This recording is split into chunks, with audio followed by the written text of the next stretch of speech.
جس کے جرم میں مجھے اڈیالہ جیل میں سزائے موت کے قیدیوں کی چکی میں رکھا گیا۔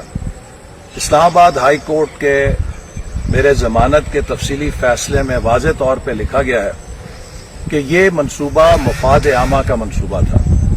یہ منصوبہ پاکستان میں اپنی طرز کا پہلا رہائشی کھیلوں کا منصوبہ تھا، جس میں کھلاڑیوں کی رہائش اور تربیت کا انتظام کیا گیا تھا تاکہ ہمارے نوجوان کھلاڑی دنیا کے بہترین کوچز کی نگرانی میں بین الاقوامی معیار کی سہولتوں پر تربیت حاصل کریں، اور پاکستان جس کا نام کھیلوں کے میدانوں سے مٹ گیا ہے، دوبارہ ایشین گیمز، اولمپکس کے وکٹری سٹینڈز پہ پاکستان کے کھلاڑی پاکستان کا پرچم تھامے نظر آئیں۔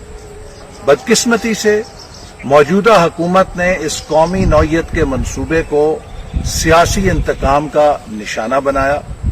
اس منصوبے کے پاداش میں میرے خلاف ایک جھوٹا اور بھونڈا ریفرنس بنایا گیا، جس میں ابتدا میں کہا گیا کہ یہ منصوبہ بارڈر سے 800 میٹر کے فاصلے پر ہے، جبکہ کم از کم اس کی بارڈر سے 14 کلومیٹر کی دوری ہے، اور یہ لاہور کے ڈیفنس سوسائٹی کے فیز 7، 8 جو کہ تقریباً بارڈر پر ہیں، ان سے بہت زیادہ بارڈر سے دور ہے۔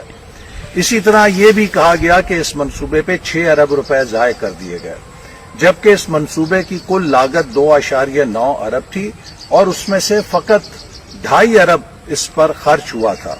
اس طرح کے بھونڈے الزام لگا کر اس منصوبے کو پولیٹیسائز کیا گیا، سکینڈلائز کیا گیا۔ نتیجہ یہ ہے کہ وہ منصوبہ جو 2018 میں 90% مکمل تھا، اور جس جگہ پہ میں کھڑا گفتگو کر رہا ہوں، یہ کرکٹ سٹیڈیم ہے جہاں پہ پاکستان کی قومی کرکٹ ٹیم نمائش میچ کھیل کر گئی۔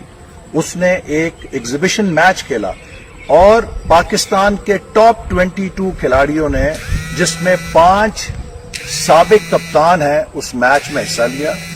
مصباح الحق نے کہا کہ میں جب دبئی جاتا تھا تو وہاں ان کے سپورٹس کے منصوبے اور کمپلیکس دیکھ کے سوچا کرتا تھا کہ پاکستان میں ایسے منصوبے کب بنیں گے، تو مجھے نارووال آ کے اندازہ ہوا کہ یہ منصوبے تو بن گئے ہیں، لیکن آج اس منصوبے کو 3 سالوں میں ایک مایا ناز بین الاقوامی معیار کی سپورٹ سٹی سے بھوت بنگلے میں تبدیل کر دیا گیا ہے۔ اس کے فنڈز روک دیے گئے ہیں، اس کی نگرانی ختم کر دی گئی ہے، کام رک گیا ہے۔ نتیجہ یہ ہے کہ آج یہ سٹیڈیم جہاں کرکٹ ٹیم میچ کھیل کر گئی ہے، ایک جنگل کا نظارہ پیش کر رہا ہے۔ اسی طرح ہاکی کی ایسٹرو ٹرف کریٹوں میں پڑی ضائع ہو گئی کروڑوں روپے کی، ایتھلیٹک ٹریک کروڑوں روپے کا کریٹوں میں پڑا ضائع ہو گیا، اور اب یہ پورا انفراسٹرکچر ٹوٹ پھوٹ کا شکار ہے۔ میں سوال یہ کرنا چاہتا ہوں کہ کیا یہ کھیلوں کا جدید منصوبہ بنانا جرم تھا یا اس منصوبے کو تباہ کرنا جرم ہے؟ کیا پاکستان کے نوجوان کھلاڑیوں کے لیے، ان کے مستقبل کے لیے سوچنا جرم تھا، یا پاکستان کے نوجوان کھلاڑیوں سے اس بین الاقوامی سہولت کو چھیننا جرم ہے؟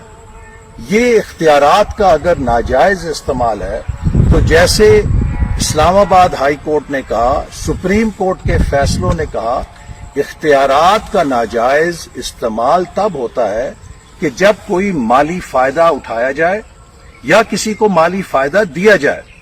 نیب پہلے دن سے یہ بات ثابت نہیں کر سکا، اور نہ یہ الزام مجھ پہ ہے، ان کے پورے ریفرنس میں میرے پہ یہ الزام نہیں ہے کہ میں نے کوئی اپنی ذات کے لیے، اپنے خاندان کے لیے ایک پیسے کا اس منصوبے سے ذاتی فائدہ اٹھایا ہے۔ ان کا پورا الزام اور مقدمہ یہ ہے کہ نارووال جیسے ضلع میں یہ منصوبہ کیوں بنا؟ تو کیا نارووال ہندوستان کا حصہ ہے؟ کیا نارووال پاکستان کا حصہ نہیں ہے؟ اور دوسری بات یہ کہ اگر یہ منصوبہ بنا تو کیا اس کو میں نے ذاتی حیثیت میں منظور کیا؟